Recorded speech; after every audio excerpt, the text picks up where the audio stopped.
A lively, upper-middle-class family home in Lagos is full of light and laughter. The Okoro family is hosting their annual Christmas dinner. The house shines with red and gold decorations. The smell of jollof rice and roasted chicken fills the air, and soft gospel music plays in the background. Grace Okoro, elegant in her lace outfit, sits proudly at the head of the table. Her husband, Charles, chats with guests, and their younger daughter, Chika, takes selfies with friends. Everyone is cheerful, enjoying the celebration. But outside, far from the warm glow of the house, a woman stands quietly by the gate. It is Angela, Grace's eldest daughter. She holds her little son, Nathan, by the hand and carries a small fruitcake wrapped neatly in foil. Her dress is simple but clean, her eyes full of both hope and fear. She hesitates for a long time, then slowly presses the doorbell. Inside the mansion, the soft chime cuts through the laughter. Grace freezes. Her smile fades. "Don't tell me she came here again this year," she says sharply. Chika frowns and rolls her eyes. "Mummy, it's embarrassing. She just wants pity." Charles looks uncomfortable. His eyes drop to his plate. He says nothing. Outside, the security guard walks to the gate. When he sees Angela, his expression changes to pity. "Good evening, sir," Angela says softly. "Please tell Madam, I just came to wish her Merry Christmas." The guard shakes his head slowly. "Madam said you shouldn't come in." Angela blinks, her hands trembling. She looks past him at the brightly lit windows, where laughter spills out into the night. For a moment, she stands frozen, holding the small fruitcake like it's the last thing she has left to give. Nathan tugs at her dress. "Grandma doesn't want to see us?" he asks in a small voice. Angela forces a smile through the pain burning in her chest. "No, baby. Grandma's just busy. Let's go home." Nathan nods sadly. He looks back one more time at the big, glowing house as they turn away. The sound of laughter grows louder behind them. The music, the clinking of glasses, the joyful shouts, all of it a sharp reminder of where she no longer belongs. Angela walks down the quiet street, holding Nathan's tiny hand tightly. The harmattan wind blows softly, cold and dry. Tears roll down her cheeks and disappear into the dust in the air. Nathan squeezes her hand. "It's okay, Mummy," he whispers. Angela looks down at him and smiles weakly. Together, they keep walking, their shadows stretching behind them under the streetlights. Two small figures against the wide Lagos night. Angela once had everything: a good education, a loving fiancé, and a bright future ahead of her. She had just finished from one of the best universities in Nigeria. Her parents were proud, and everyone said she would go far in life. But everything changed the year she got pregnant, just a few months before her wedding. Her fiancé, who had promised to stand by her, suddenly disappeared. He stopped answering her calls and never came back. When her parents found out, they were furious. Her mother, Grace, called her a shame to the family. Her father, Charles, could not even look at her. They told her she had brought disgrace to their name. A week later, they stopped sending her money. Her photos were removed from the living room wall. Whenever relatives asked about her, they lied and said Angela traveled abroad. That was how her new life began, alone, with no one but her unborn child. Now, years later, Angela lives in a small one-room apartment on the outskirts of Lagos. The paint on the walls is old, and the ceiling leaks when it rains, but she keeps the place clean and neat. Her son, Nathan, is 7 years old, a bright, gentle boy who looks just like her. Every morning, Angela wakes up before sunrise. She warms leftover rice, packs a small lunch for Nathan, and walks him to school. The streets are busy with Kiki riders honking and people shouting, but Angela's hand never leaves her son's. After dropping him off, she hurries to the grocery store where she works for Mr. Ajayi, a kind, middle-aged man with a big heart and a tired smile. She spends the day arranging shelves, lifting heavy boxes, and selling bread and milk to customers. By evening, her feet ache, but she still smiles at everyone. One day, Mr. Ajayi looks at her as she wipes sweat from her forehead. "You're always smiling, Angela. Even when life isn't." Angela laughs softly. "If I stop smiling, sir, I'll stop standing." He shakes his head, impressed by her strength. At night, when Nathan is asleep, Angela sits by a small kerosene lamp, counting the few coins she saved that day. She hopes to buy him a small Christmas gift, maybe a toy car or a new shirt. She sighs when the money doesn't add up, but she doesn't lose hope. On weekends, she walks past the big supermarkets where families buy food and decorations for Christmas. She watches mothers and children laugh as they fill their trolleys. Sometimes, she wishes Nathan could have the same. But Nathan never complains. He always draws pictures of their dream home. A small house with a red roof, flowers outside, and a tall Christmas tree inside. One night, while Angela cooks beans for dinner, Nathan shows her one of his drawings. "Look, Mummy," he says proudly. "This is our house one day. And this is our Christmas tree." Angela looks at the picture and feels tears behind her smile. She hugs him tightly. "It's beautiful, my son." He looks up at her with serious eyes. "One day, Mummy, we'll have our own Christmas tree. I promise." Angela kisses his forehead and whispers, "I know we will." The room is quiet except for the sound of the harmattan wind blowing outside and the soft flame of the stove. Even though life has taken almost everything from her, her comfort, her family, her dreams, Angela still holds on to hope. She works hard every day, not for herself, but for the little boy who believes in her completely. And deep inside, even after all the hurt, Angela still believes that one day, life will smile back at her. That it's Christmas Eve. The air is dry and dusty with harmattan, and children outside are laughing, playing with small firecrackers. Inside her small apartment, Angela sits on the edge of her bed, staring at a paper in her hand. It's an eviction notice. Her landlord had just come by earlier that morning. "Madam Angela, I've been patient," he said, his voice firm. "You're 2 months behind on rent. I need the room by the end of the week." Angela's heart had dropped. She begged softly, "Please, sir, give me a little more time. January will be better." But he only shook his head and walked away. Now, she sits silently, the paper trembling in her hands. Nathan is in the corner, happily building something with bottle caps and cardboard. She quickly folds the paper and hides it under her pillow. When Nathan looks up, smiling, she forces a calm voice. "We might move soon, sweetheart. To a better place." His eyes light up. "Really, Mummy?" Angela nods and hugs him. "Yes, baby. Somewhere nice and quiet." She doesn't want him to see her worry. At work that afternoon, the small grocery store is busier than usual. Customers rush in to buy last-minute items, rice, oil, chicken, and drinks. Angela moves quickly, helping everyone, though her mind is heavy. When the last customer leaves, Mr. Ajayi calls her to the counter. "Angela," he says with a warm smile, "you've worked hard all year. I wish I could give more, but here's a small Christmas bonus." He hands her an envelope. Inside are a few folded Naira notes. Angela blinks back tears. "Thank you, sir. You don't know how much this means." She walks home that evening with a small smile on her face. On the way, she stops by a small roadside stall and buys a second-hand toy car, red and slightly scratched but still bright. It's all she can afford, but she knows Nathan will love it. When she gets home, Nathan is waiting excitedly. He has a small package in his hands, wrapped messily in brown paper and tied with string. "Mummy," he says proudly, "I have a gift for you too. But don't open it till tomorrow morning, okay?" Angela smiles. "Okay, my love. I'll wait." She kisses his forehead, tucks him into bed, and whispers a soft prayer of thanks. The next morning, Christmas Day, the sun filters through the curtain, lighting their small room. Angela wakes up to the sound of Nathan softly singing Silent Night. His voice is sweet and pure, filling the air with warmth. "Merry Christmas, Mummy," he says, jumping onto the bed. "Merry Christmas, my darling," Angela says, sitting up with a sleepy smile. He hands her the little brown-wrapped gift. "Now you can open it." Angela carefully unties the string and unfolds the paper. Inside, there is a small handwritten letter, written in a child's careful handwriting. She reads it slowly. "Dear Mummy, you are the best gift God ever gave me. I don't need Christmas lights or cake. I just need you to smile." Angela's lips tremble. Tears fill her eyes and fall quietly down her cheeks. She pulls Nathan into her arms and holds him tightly. "Thank you, my angel," she whispers, her voice shaking. "You're my greatest gift too." Nathan giggles and hugs her back.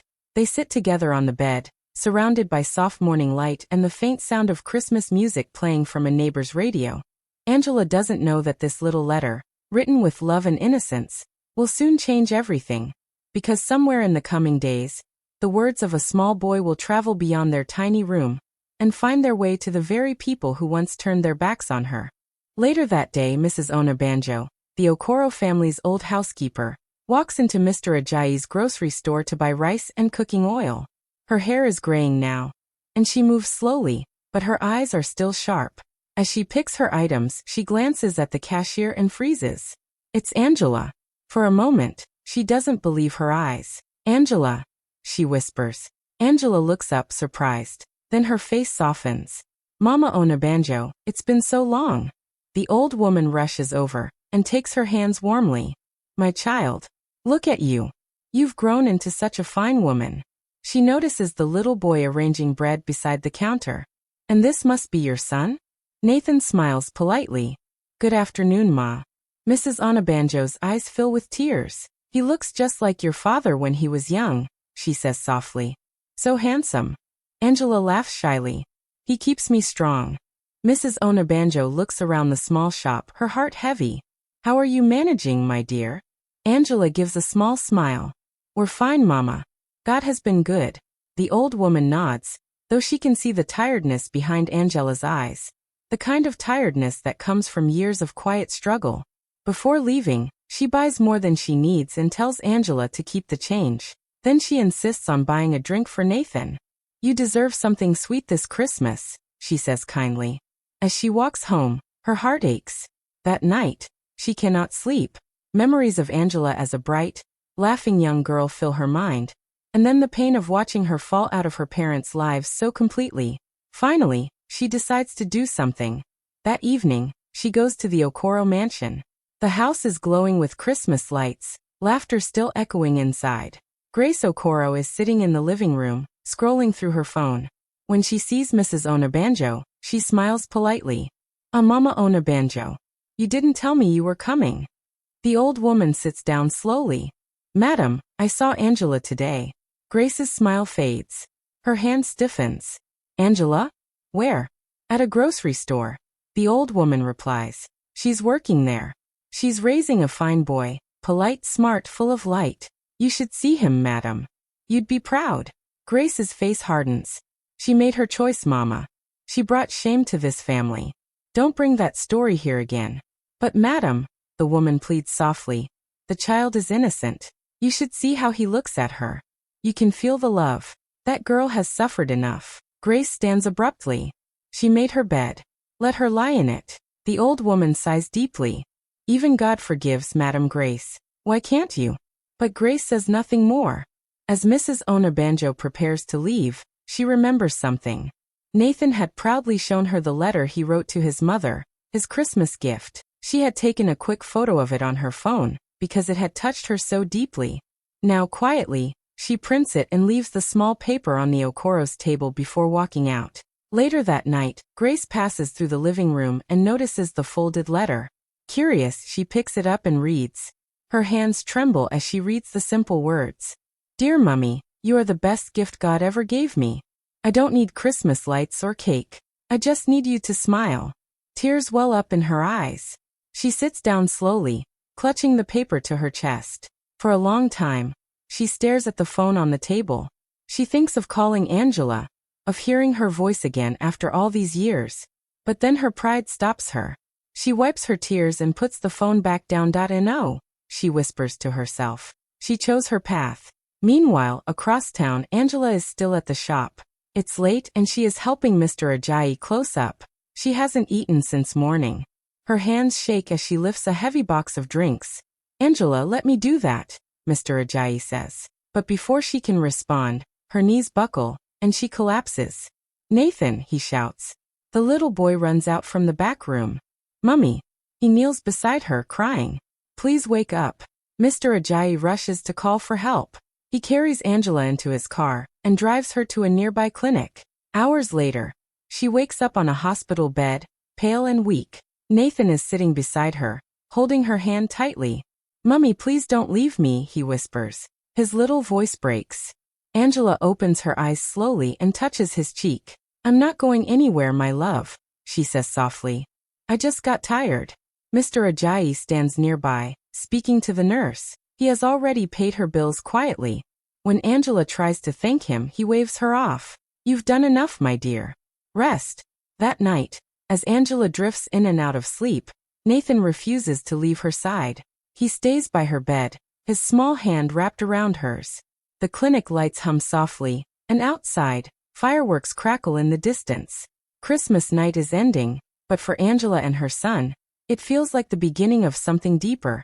A test of love, strength, and faith. At that same moment, across the city, Grace Okoro lies awake in her large, quiet bedroom. She keeps hearing one line from that letter echoing in her heart.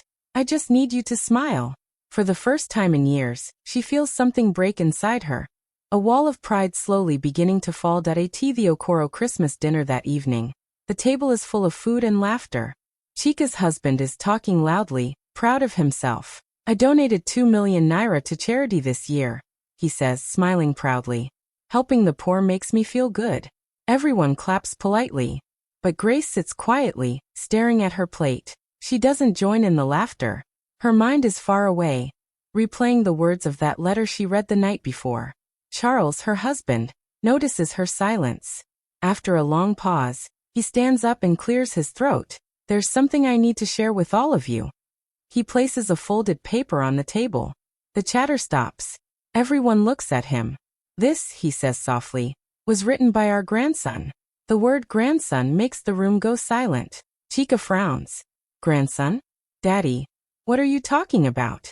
Charles unfolds the paper and pushes it toward Grace. The tear stains are still there. Nathan wrote this letter to his mother, Angela. Chika's eyes widen. Angela has a child? Grace's lips tremble. She takes a deep breath, her voice shaking. Yes. And I turned them both away. The room falls completely silent. Even the music in the background seems too loud now. Grace wipes her tears. All this time, I thought I was punishing her for her mistakes. But I was punishing an innocent child. A child who never did anything wrong. Charles puts a gentle hand on her shoulder. It's not too late, Grace. Grace nods firmly. We're going to find her. Tonight. Everyone is surprised. Chika protests. Mummy, it's late. You can't just show up there. Grace looks at her daughter sternly. I've made that girl wait too long. If I have to crawl to her door, I will. Moments later, they get into the car, Grace, Charles, and Chika. The night air is cold, and the city is quiet after the Christmas celebrations. The drive feels long, filled with silence and guilt. When they finally reach Angela's small street, the lights in the neighborhood are dim. A power cut has left everything in darkness. Only a few candles flicker through windows. Grace steps out of the car, clutching her shawl tightly. Her heart beats fast. She walks to the small apartment door and knocks gently. After a few seconds, the door opens. Nathan stands there, holding a small candle. The warm glow lights up his little face. Grace freezes. Her breath catches in her throat. The boy looks exactly like Angela when she was his age. The same eyes, the same smile. For a moment she can't speak. Tears fill her eyes instantly. Nathan blinks at the strangers, unsure. Good evening, he says softly. Charles's voice breaks as he whispers. He looks just like her. Inside, Angela hears the voices and slowly comes out of the small bedroom. She is weak but steady. When she sees her parents standing there, she stops in shock. Mummy? Daddy, she whispers, her voice trembling. Grace's lips quiver. My daughter, she says in a broken voice. Then, to everyone's surprise, she falls to her knees. Angela. I'm sorry, she cries. Please forgive me. I was proud and blind. I hurt you and I hurt this little boy. Please forgive me. Tears pour down her face as she reaches out her hands. Angela stands frozen. Tears already falling from her eyes. Nathan looks from his mother to his grandmother, confused. Mummy, who are they? He whispers. Angela kneels down too, pulling him close. These are your grandparents, baby. Nathan looks at Grace shyly. Grace reaches out and gently touches his cheek. You're even more beautiful than I imagined, she whispers, her voice shaking. Charles, who has been silent all along, steps forward. His eyes are red with tears. Angela, my daughter, he says softly. I should have stood by you. I failed you as a father. Please give us another chance. Angela finally breaks down. She steps forward and hugs both of them. The three of them cling to each other tightly, crying in the dim candlelight. Chika, standing at the door, wipes her eyes quietly. For the first time, she sees her mother's pride crumble into love. Grace whispers through her tears. I don't care what anyone says anymore. You're my child, Angela. And this boy, she looks at Nathan, smiling through her tears. He's a part of us. I won't lose you again. Angela holds her mother tighter. I forgive you, Mummy, she says softly. I missed you every single day. Outside, the wind blows gently through the quiet street. Inside, the warmth of forgiveness fills the tiny room. For the first time in many years, the Okoro family stands together again. Not in their mansion, but in a small home lit by a candle, where love finally wins over pride. The next morning, sunlight fills Angela's small apartment. Grace and Charles sit with her at the kitchen table, still quiet from the night before. Nathan plays with a toy car nearby, humming softly. Grace finally breaks the silence. Angela, please come home, she says gently. You and Nathan belong with us. Angela smiles softly but shakes her head. Mummy, I forgive you, she says. But I need to build something on my own. For him. She looks at Nathan lovingly. He deserves to see that his mother can stand strong. Grace's eyes fill with tears again. You don't have to struggle, my child. Let us take care of everything. Angela reaches across the table and holds her mother's hand. I know, Mummy.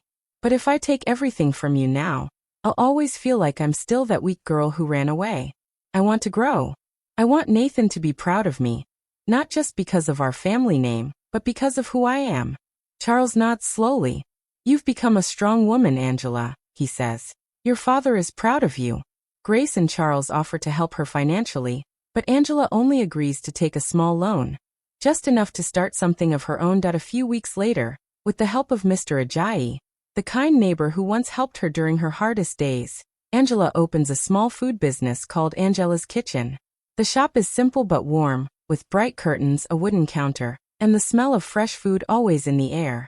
Her first customers are neighbors, but soon, word spreads about her delicious jollof rice and pepper soup. People come from other streets just to eat there.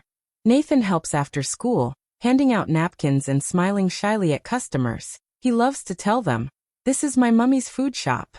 Every evening, Angela counts her earnings with pride. She no longer feels small or ashamed. She's building a new life, one meal at a time. Grace and Charles visit often. They sit at one of the small tables, watching her work. Grace sometimes helps serve food, wearing an apron and laughing with the customers. I never imagined I'd see you like this, Grace says one afternoon, smiling proudly. So confident, so happy. Angela wipes her hands and sits beside her mother. It's peace, Mummy, she says softly. For the first time in years, I have peace. Charles nods. You've taught us something we should have known long ago. Love is more powerful than pride. Their visits become a regular thing. Sometimes Nathan spends weekends at the Okoro mansion, playing with his grandparents and filling the house with laughter again. The coldness that once ruled that home begins to fade. But not everyone is happy. Chica watches everything quietly. At family dinners, she smiles on the outside, but inside she feels a storm. She sees how her parents now admire Angela, the sister she once looked down on. One evening, after another visit to Angela's kitchen, she mutters to her husband, "Now everyone talks about her as if she's a saint, just because she sells food." Her husband shrugs. People love her. Maybe you should be proud too. But Chica looks away, her eyes cold. We'll see how long that lasts, she says quietly. Back at the shop, Angela closes for the night. She steps outside, watching the sunset with Nathan by her side. Mummy, Nathan says, holding her hand. Are we rich now? Angela smiles gently. Not yet, baby. But we're rich in peace, and that's the best start. He grins, resting his head on her arm. As the sun sinks below the horizon, Angela looks up and whispers, "Thank you, God, for a second chance." From the ashes of rejection, she has built something beautiful. Not just a business, but a new beginning. And though life will bring more challenges, and perhaps new storms from Chica, Angela now stands tall, unshaken. Because this time she knows her worth. A year later, Christmas again. Angela's small home is filled with laughter, food and warmth. The smell of fried rice and grilled chicken fills the air. Her parents, Grace and Charles, sit beside Mr. Ajayi and Mrs. Onabanjo, chatting happily. Nathan runs around the room in excitement. "Mummy, can I turn on the lights now?" he asks eagerly. Angela nods with a smile. Go ahead, my love. He presses the switch, and their first Christmas tree lights up, glowing softly with golden bulbs and paper stars he made himself. The room sparkles. Everyone claps. Grace wipes away tears as she watches her daughter move gracefully, serving food and laughing freely. There is no bitterness now, only peace. After dinner, Nathan hands Angela a small card, folded neatly. Mummy, this is your gift, he says shyly. Angela opens it. Inside, written in his careful handwriting, are the words, "This year, I'm giving you peace, Mummy, because you already gave me love." Angela's eyes fill with tears. She hugs Nathan tightly, whispering, "You're my greatest gift." The room falls silent for a moment, everyone moved by the love between mother and son. Then laughter returns, music plays, and they all join hands to pray. The camera pans slowly to the window. Outside, the same Lagos night sky sparkles with distant fireworks, just like the year before. But now everything feels different, softer, healed whole. Angela's gentle voice fills the air. Sometimes the family that breaks you teaches you how to build your own. And sometimes love comes back, when pride finally bows. Christmas tree sparkles. Besties, thank you so much for watching to the end. Sparkling heart. If this story touched your heart, please don't forget to like, comment, and subscribe for more emotional stories. See you in the next one. Bye. 2 hearts.